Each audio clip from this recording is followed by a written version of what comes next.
Over our years of working with some of the most remarkable social entrepreneurs in the world, we've seen their work as expressive of what we think of as enlightened development. For taken together, the models social entrepreneurs bring to every society's building blocks: health, education, peace, security, human rights, and economic opportunity do indeed provide blueprints for a better world.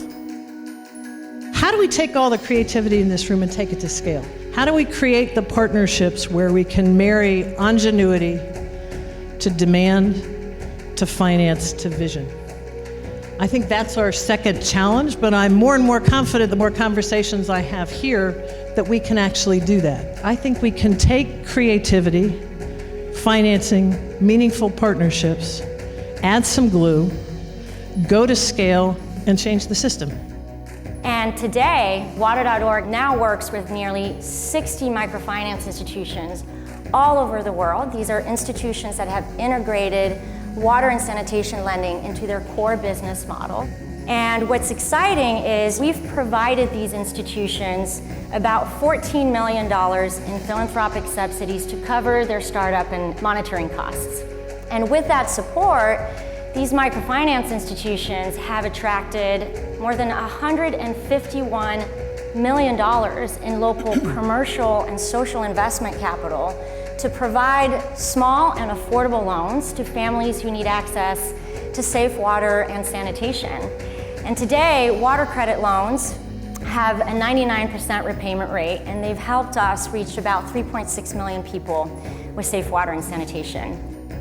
Even if conventional indicators don't say that they're creditworthy, this person is actually creditworthy, and the cost of reaching them through mobile payments is negligible. That kind of character-based lending system has a pretty strong signal in terms of repayment rate. So right now we're seeing a 90% repayment rate in our pilot in the US, reaching some of the most marginalized communities, and it's pretty amazing. And many of these folks then can graduate to larger loans, and then as we build the credit score, they can graduate back up to a loan from Wells Fargo.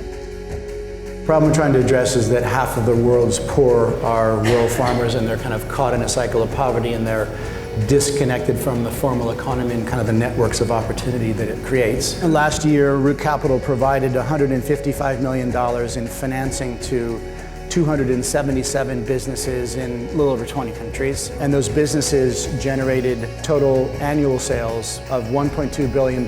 They purchased crops from over 500,000 farm families. So that's well over 2 million household members.